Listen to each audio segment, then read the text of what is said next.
persconferentie over het coronavirus.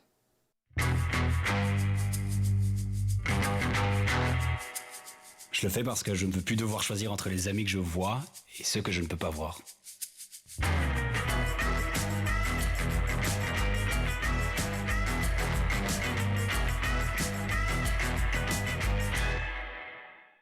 Le point presse sur le coronavirus débutera à 11h. Ik doe het om niet meer te moeten kiezen met welke vrienden ik wel afspreek en met welke niet.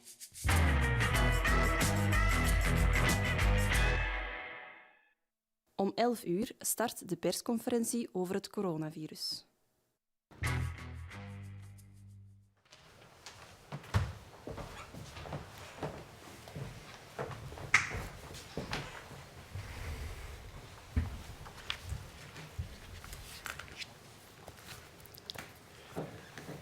Goedemorgen iedereen, bonjour à tous. Je vais passer la parole au docteur Van Latham qui va un petit peu nous expliquer les chiffres qui ont été communiqués aujourd'hui.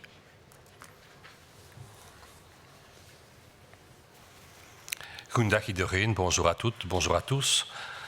Alors, comme vous le savez, nous sommes dans une phase actuellement d'accélération de la contamination par le Covid dans notre pays et cette accélération se poursuit très clairement dans tous les groupes d'âge et sur tout le territoire, même s'il faut bien signaler que c'est à Bruxelles et dans la partie wallonne du pays que la situation est pour l'instant en augmentation la plus marquante. Les 7 derniers jours, nous avons eu en moyenne par jour, comme vous voyez sur la diapositive, 2466 nouveaux cas, soit 57% de plus que la moyenne qui était le cas la semaine précédente.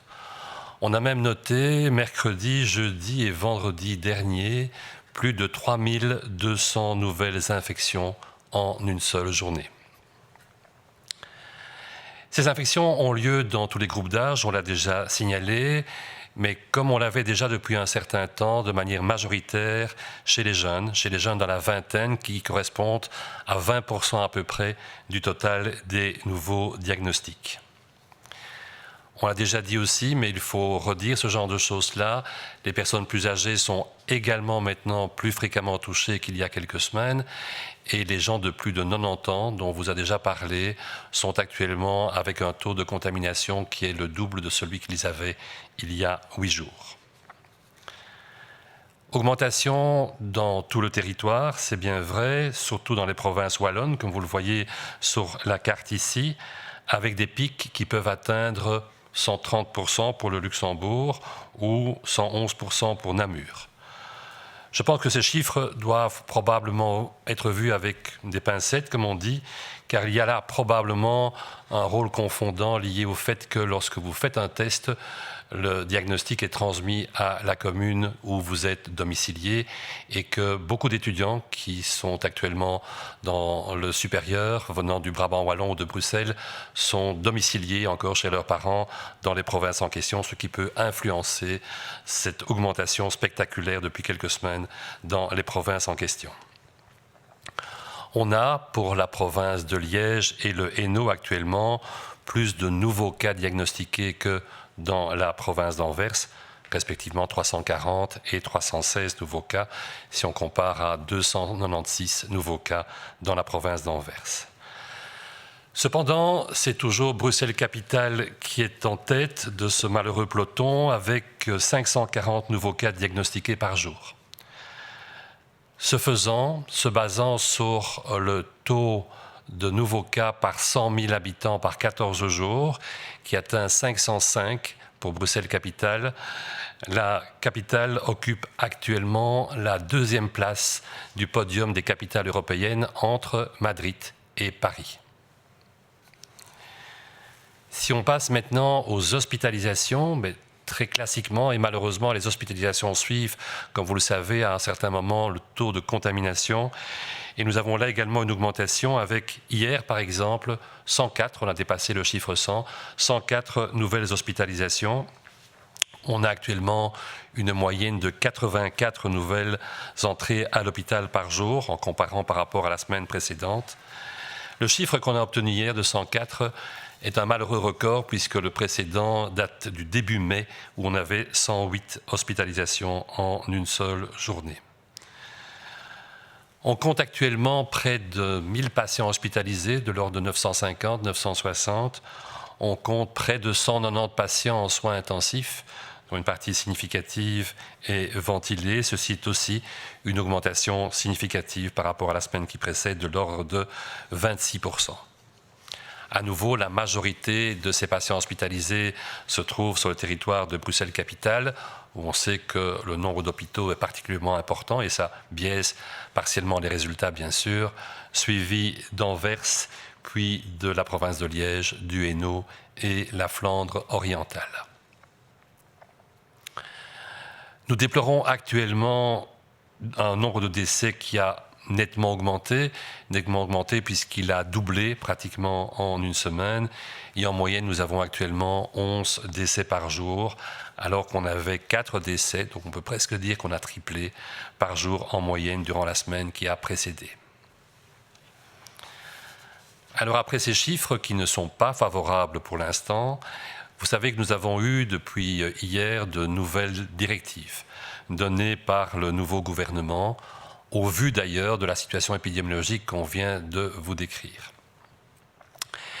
Ces nouvelles directives nous demandent de limiter nos contacts étroits à 3 personnes par mois, par personne, et ceci bien sûr en dehors de votre cellule familiale.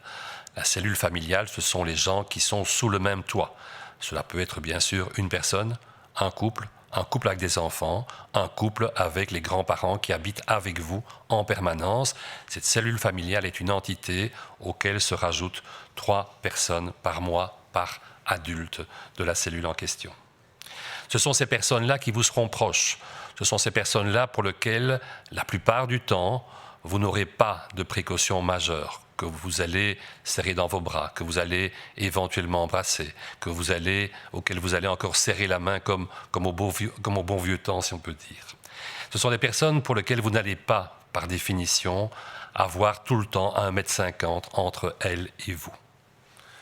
À côté de ces proches, particulièrement proches, il y a la possibilité de recevoir 4 visiteurs, 4 personnes pour lesquelles vous avez envie de discuter avec elles, de manger éventuellement avec elles, mais qui ne sont pas les mêmes contacts étroits, qui n'auront donc même pas ce privilège, si on peut dire, de pouvoir enlever le masque en face de vous, éventuellement vous embrasser et serrer la main.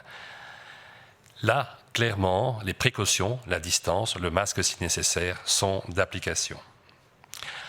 Alors, ça ne veut pas dire qu'il faut se retirer dans une cellule et vivre comme des moines. Ça veut dire qu'il y a moyen de faire des choses en vivant une époque de coronavirus, en attendant que les choses aillent mieux, qu'un vaccin soit disponible.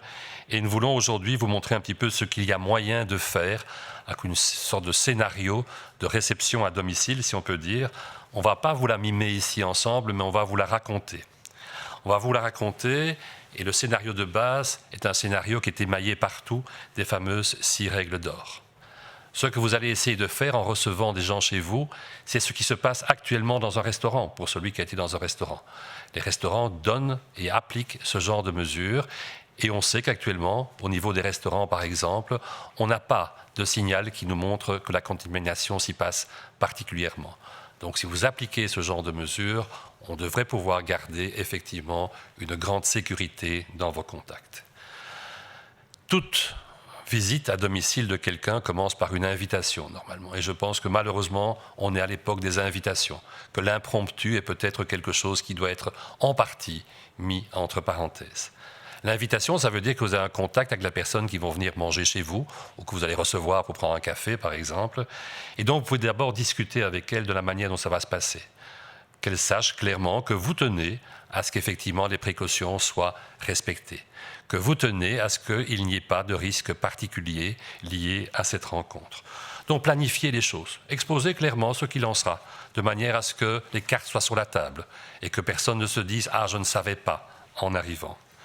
Rappelez par exemple qu'on ne vient pas visiter quelqu'un si on a des symptômes compatibles avec un Covid, et vous savez qu'ils sont éventuellement extrêmement variés.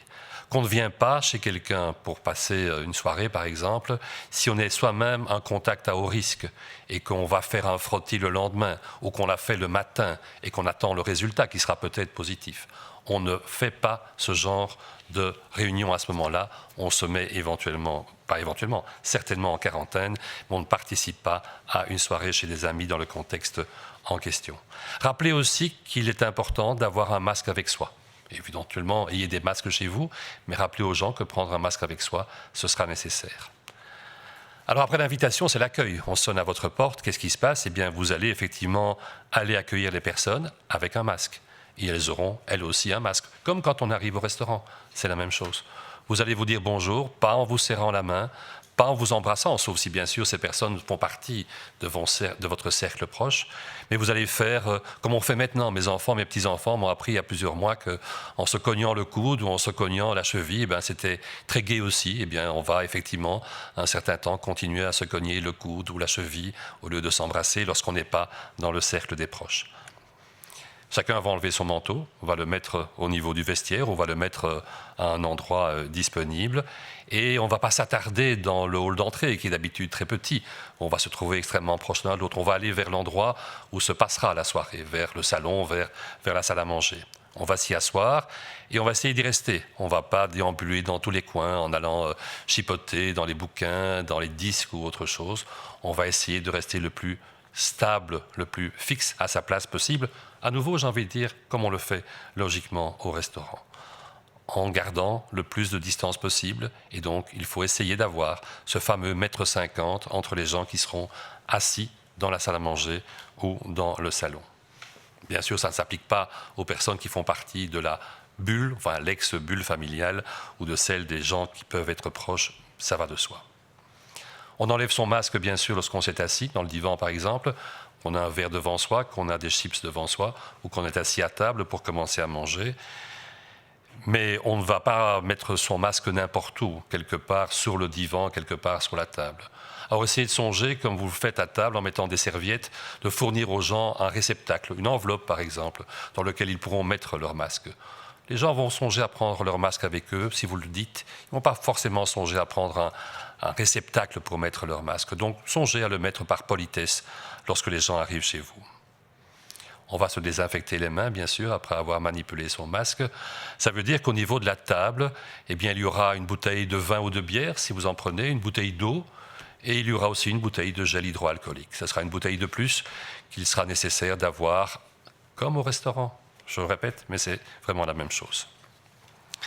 Alors, on va manger, par exemple, et donc il va y avoir un service qui va se faire. La personne qui va servir, que ce soit le maître de maison, la maîtresse de maison, va vous servir, si possible, en portant un masque, comme la personne qui vous sert au restaurant.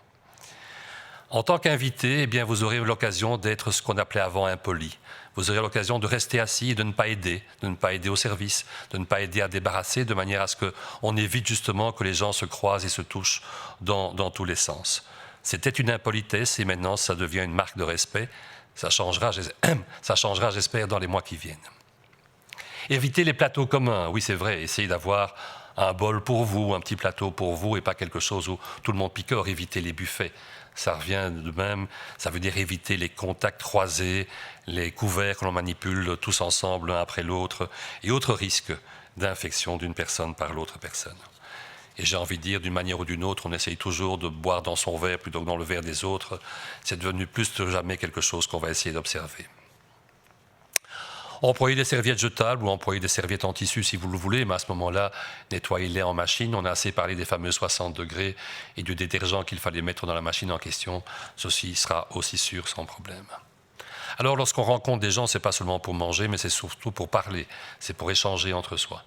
Parler, ça veut dire qu'on parle et qu'on évite de crier, qu'on évite de chanter trop fort. Pourquoi ? Parce qu'on sait que si on parle fort, que si on chante par exemple, on émet des dizaines de fois plus de particules qu'en parlant normalement. Et que, émettant ces particules, vous avez plus de risques, non seulement qu'elles atteignent quelqu'un, et on est à table éventuellement, on n'a pas de masque, ou qu'elles donnent ces fameux micro-aérosols.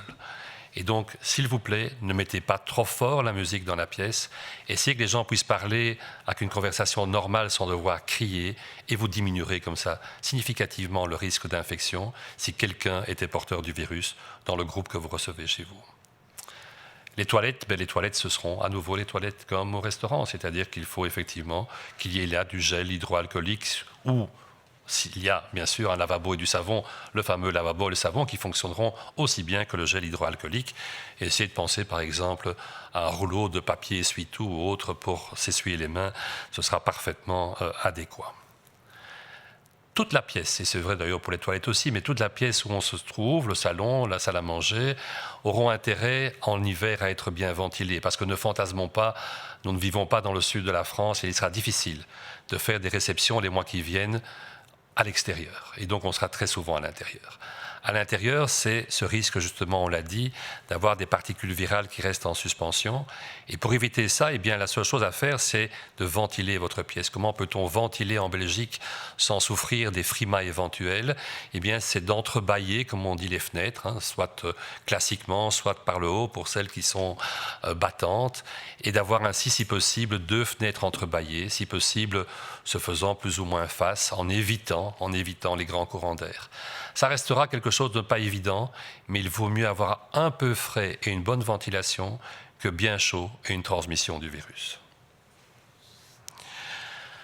Gardez les coordonnées, oui, bien sûr, vous savez normalement qui vous invitez. C'est ça le principe aussi de l'invitation. Ce n'est pas quelqu'un qui débarque à l'improviste, donc vous savez qui est venu. Et vous savez comme ça, si l'un d'entre vous dans le foyer est malade, ou si vous apprenez qu'un des invités est devenu malade, vous aurez l'occasion, honnêtement, de donner les contacts qui étaient présents, qui ont parfaitement respecté les règles, mais on sait que les règles ne sont pas à 100% efficaces. Alors dans ce contexte-là, ça peut paraître un peu compliqué. En le répétant une fois ou deux à la maison, ça passe pas trop mal, on s'y fait assez facilement, et il y a moyen de garder une vie sociale. Et je pense que c'est très important de garder cette vie sociale dans les mois d'hiver qui viennent devant nous, et avant qu'on soit un peu libéré, j'espère à partir de mars, avril, mai. Mais il faut le faire avec précaution, avec respect, et le respect passe, peut-être malheureusement, mais c'est comme ça, par les distances et les précautions qu'on vient de souligner. Merci beaucoup.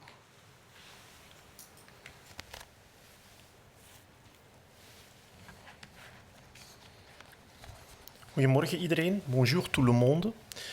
We beginnen zoals altijd met de cijfers en nadien gaan we enkele tips geven hoe u op een veilige manier gasten thuis kan ontvangen. Wat betreft de cijfers. De afgelopen dagen stellen we nog steeds een verdere versnelling vast van het aantal nieuwe besmettingen. We zien nog steeds stijgingen bij alle leeftijden en over het ganse grondgebied. De stijging is het meest uitgesproken in Brussel en Wallonië momenteel.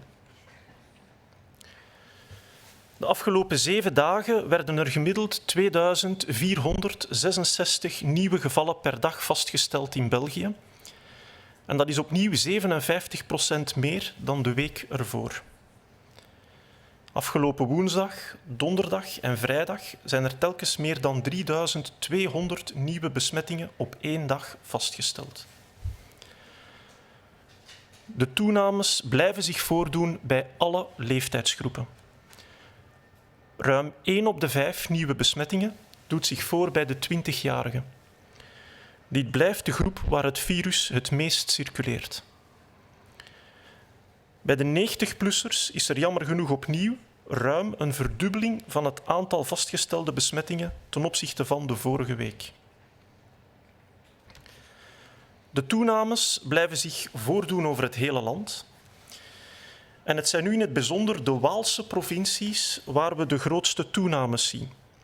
Met uitschieters tot plus 130% in Luxemburg en plus 111% in Namen. We moeten daar wel een kanttekening bij plaatsen, want het is mogelijk dat een deel van die besmettingen hebben plaatsgevonden bij studenten in de universiteitssteden, in Brussel, in Waals-Brabant bijvoorbeeld. Maar die besmettingen komen in de statistieken terecht op de officiële woonplaats van de student in kwestie. Dus het is dus niet zeker dat die besmettingen daadwerkelijk in die provincies hebben plaatsgevonden. Ondertussen worden in Luik en Henegouwen meer nieuwe gevallen vastgesteld dan in Antwerpen. Met respectievelijk 340 en 316 nieuwe vastgestelde gevallen per dag, tegenover 296 in Antwerpen. Het Brusselse hoofdstedelijk gewest blijft echter de kroon spannen met 540 nieuw vastgestelde gevallen per dag. Brussel bevindt zich daarbij op de tweede plaats van de Europese hoofdsteden wat betreft het aantal besmettingen per aantal inwoners, tussen Madrid en Parijs in. De ziekenhuiscijfers blijven ook verder toenemen. Gisteren waren er 104 nieuwe ziekenhuisopnames.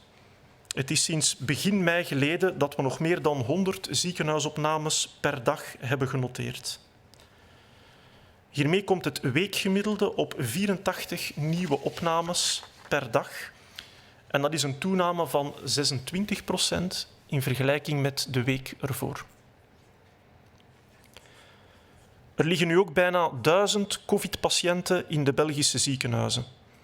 Daarvan liggen er 189 op intensieve zorgen. En dat is een toename van 26%. De meeste van deze patiënten worden behandeld in ziekenhuizen gelegen in het Brussels hoofdstedelijk gewest, gevolgd door Antwerpen, Luik, Henegouwen en Oost-Vlaanderen. De overlijdens tenslotte blijven verder toenemen. Er worden nu elke dag gemiddeld 11 overlijdens gemeld. En dat is bijna een verdrievoudiging in vergelijking met de week ervoor, toen er nog gemiddeld 4 overlijdens per dag gemeld werden. Vervolgens zouden we u enkele nuttige tips willen geven voor het veilig ontvangen van gasten bij u thuis. Zoals u heeft kunnen horen, heeft onze nieuwe regering gisteren beslist dat we onze dichte contacten best beperken tot maximum 3 mensen per maand per persoon. Het gaat hier om dichte contacten bovenop de contacten die u al hebt binnen uw huishouden. Het gaat om de mensen naast wie u mag zitten, zonder afstand te bewaren, met wie u een face-to-face gesprek kan aangaan, aan wie u een kus, knuffel of hand kan geven. De mensen waarbij we die afstandsregels dus niet gaan toepassen. Het is ook mogelijk om tot 4 bezoekers thuis te ontvangen. Deze bezoekers behoren niet noodzakelijk tot uw kring van dichte contacten. Bij hen moet u dus wel voldoende afstand bewaren. En we zouden u daarom vandaag enkele tips willen geven hoe u dat op een veilige manier kan organiseren bij u thuis. Sommige van uw gasten behoren immers waarschijnlijk niet tot uw kring van vaste contacten, of misschien nodigt u wel een familielid of een vriend uit die een zwakke gezondheid heeft. Het is mogelijk om dit op een coronaveilige manier te doen, met respect voor de 6 gouden regels. In essentie is het best om hetzelfde protocol, om dezelfde regels toe te passen die men ook in onze restaurants gebruikt. Alles begint bij de uitnodiging. Maak op voorhand een goede planning en maak goede afspraken met uw gasten. U kan uw huisregels ook op uw uitnodiging vermelden. Goede afspraken maken goede vrienden. Herinner uw gasten eraan dat ze thuis moeten blijven als ze zich verkouden of grieperig voelen. Of zeker wanneer ze een hoog risicocontact hebben gehad en ze eigenlijk in quarantaine zouden moeten zitten. Herinner uw gasten er ook aan dat ze hun mondmasker zeker niet mogen vergeten. Bij de ontvangst draagt iedereen best een mondmasker. Begroet elkaar van op afstand. 1,5 meter blijft de norm, zowel binnen als buiten. Geef geen hand, knuffel of kus aan elkaar. Geef eerder een elleboog of een voet. Maar een buiging kan ook heel elegant zijn. Iedereen doet best zijn of haar eigen jas uit. En ga dan als gast direct naar de u toegewezen plaats en hang niet rond in de gang. Geef elke gast een vaste zitplaats in de zetel of aan de tafel en zorg dat er 1,5 meter afstand is tussen uw gasten. Die afstand geldt natuurlijk niet voor mensen uit hetzelfde huishouden of voor mensen die tot dezelfde bubbel van dichte contacten behoren. Zet uw masker pas af wanneer u neerzit op uw plaats. Stop het dan weg in een doos of een envelop. En het is ook best dat de gastvrouw of de gastheer een doos voorziet of een envelop of een of ander recipiënt om het masker te laten opbergen. Laat het masker zeker niet rondslingeren op de tafel. Ontsmet uw handen wanneer u uw masker heeft afgenomen. Voorzie hiervoor ook handgel bij de zitplaatsen. In essentie komt het erop neer dat er naast de fles wijn en de fles water nu ook een flesje handgel hoort te staan. U kan die handgel ook voorzien in de inkomruimte en in de toiletruimte. Betreft de bediening, wel, de gastvrouw of gastheer die de gasten bedient, die draagt daarbij best een mondmasker, net zoals in het restaurant. En als gast blijft u best zoveel mogelijk op uw plaats zitten. Het is misschien niet erg sociaal, maar helpt dus ook niet mee bij het afruimen. Vermijd best gemeenschappelijke schotels met chips, nootjes of andere snacks. Voorzie beter voor elke gast een apart potje of bord. Markeer de glazen, zodat iedereen gemakkelijk zijn of haar glas kan herkennen. Bied beter geen eten aan in buffetvorm, maar bedien uw gasten apart. Was uw handen ook even voor het opdienen. Voorzie best wegwerpservetten in plaats van stoffen servetten. Stoffen servetten kunnen gebruikt worden, maar moeten dan achteraf wel gewassen worden op minimum 60 graden. Betreft de omgeving, wel, zorg er in de eerste plaats voor dat er niet te veel omgevingsgeluid is, zodat uw gasten niet te luid hoeven te praten. We produceren immers meer druppels wanneer we luid praten, roepen of zingen. En dan verhoogt het risico dat we elkaar besmetten. Als u bijvoorbeeld muziek speelt, zet die dan zachtjes. Betreft het toiletgebruik, zet uw mondmasker terug op wanneer u naar het toilet moet gaan. Zorg dat uw gasten hun handen kunnen wassen of ontsmetten na het toiletgebruik. Zorg voor een goed gevuld zeeppompje of handgel in het toilet. Voorzie eventueel ook wegwerphanddoeken. Laat het wc-deksel naar beneden bij het doorspoelen en zorg ook voor een goede verluchting van de toiletruimte. Het is nog altijd veiliger om mensen buiten te ontvangen dan binnen. Maar met de intrede van het herfstweer wordt dit natuurlijk steeds minder evident. Daarom is het belangrijk om de nodige aandacht te schenken aan het voortdurend en goed verluchten van de binnenruimtes. Zet bijvoorbeeld 2 ramen op kiepstand en ideaal gezien staan deze ramen tegenovergesteld van elkaar in de woonkamer. Vermijd weliswaar tocht. En verder, zorg dat u ook de contactgegevens bijhoudt van uw gasten.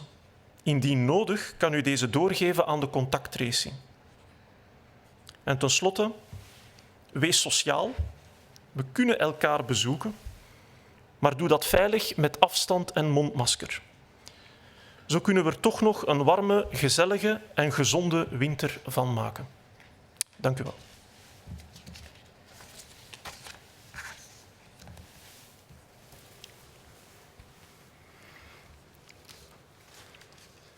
Afin de ralentir la propagation du virus, des décisions difficiles ont été communiquées hier par le ministre de la Santé à l'issue du comité de concertation.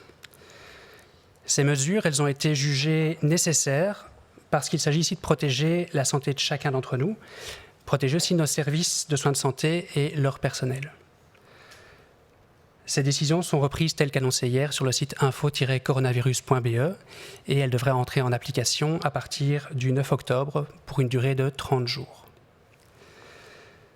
Il a aussi été rappelé hier que des directives complémentaires pouvaient être prises par une commune ou au niveau provincial en fonction de la situation locale et donc peut-être que d'autres mesures vont venir s'ajouter à celles qui ont été communiquées hier. Nous avons donc les 2 jours à venir, aujourd'hui et demain, pour nous y préparer. Ces mesures, elles vont être traduites dans un texte juridique, ce qu'on appelle un arrêté ministériel. Cette base juridique, elle va permettre de rendre les mesures effectives, mais elle va aussi apporter tous les éclaircissements dont on a besoin pour bien implémenter et bien appliquer ces différentes mesures. Et ce travail juridique, il est en cours depuis hier soir et devrait aboutir forcément avant vendredi 9 octobre. Bien entendu, nous ne devons pas attendre vendredi 9 octobre pour agir. On peut tous prendre nos responsabilités. Pour cela, un texte légal n'est pas nécessaire. On voudrait vous rappeler que les règles d'or restent centrales. Ce n'est pas parce qu'il y a des mesures qui ont été annoncées hier que les règles d'or disparaissent, comme le respect de la distance, comme l'hygiène des mains, comme l'aération des lieux de vie. Nous isoler si on a des symptômes ou eu des contacts à haut risque, participer au suivi de contacts, que ce soit via téléphone ou, pour ceux qui ont des smartphones, via l'app Corona Alert. Tout cela reste très important. Il s'agit de votre santé, de celle de vos parents, de vos enfants, de la santé de vos amis, par ricochet, de la famille de vos amis. Et il faut donc que nous en prenions bien conscience.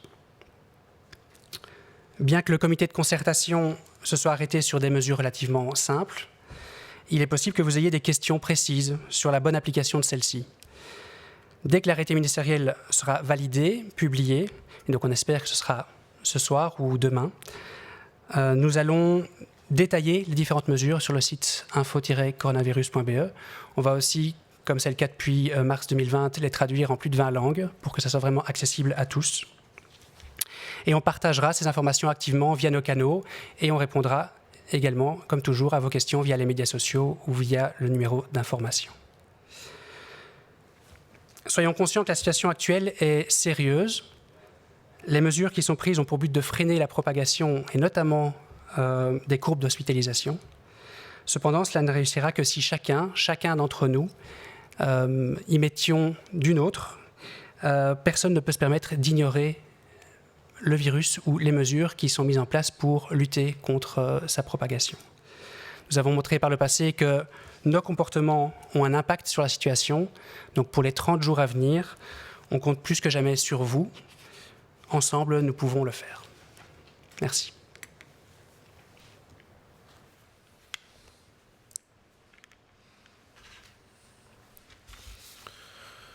Goedemorgen.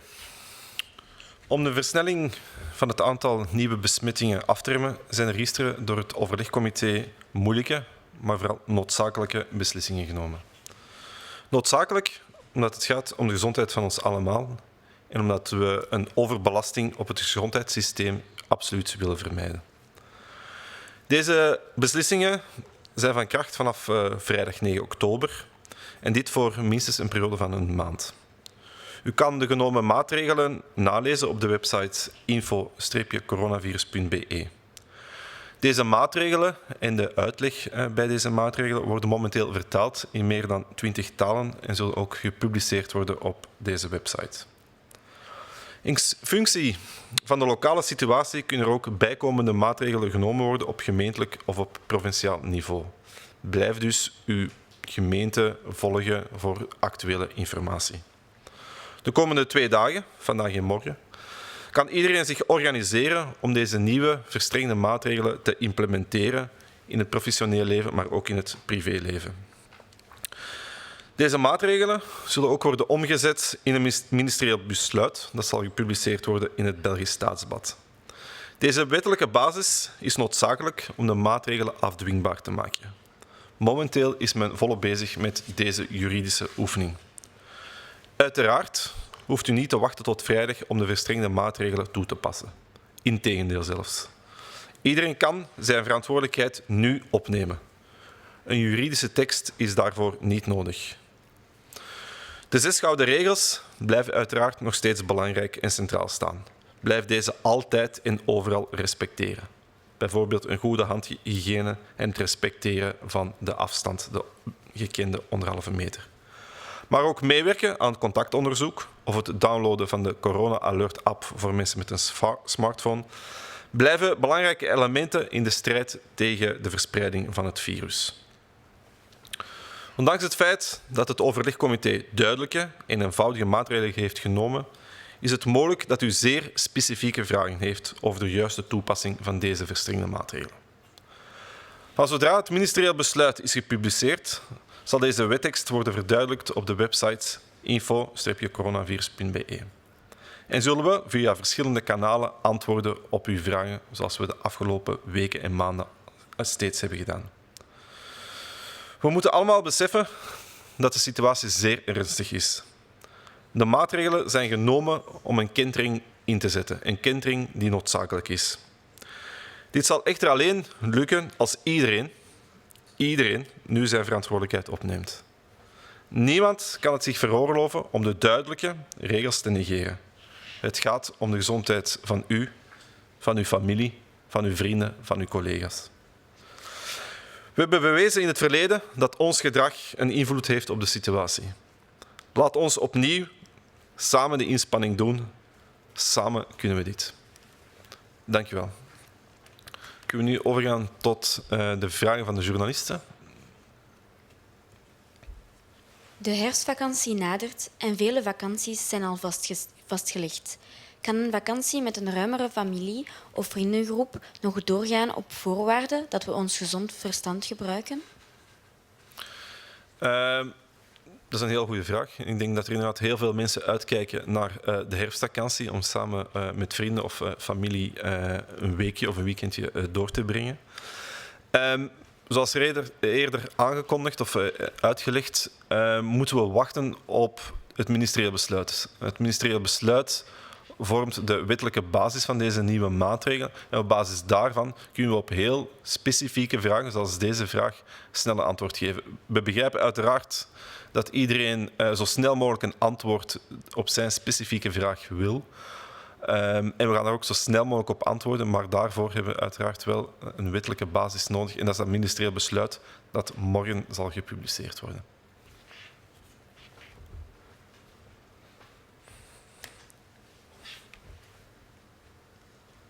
Les vacances d'automne approchent et de nombreuses vacances sont déjà planifiées.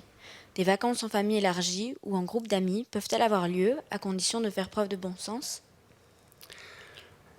C'est exactement le genre de questions précises pour lequel nous devrons tous encore attendre un petit peu, le temps que l'arrêté ministériel dont j'ai parlé à l'instant soit publié. Parce que c'est cet arrêté qui va nous permettre de répondre à ces petites questions précises.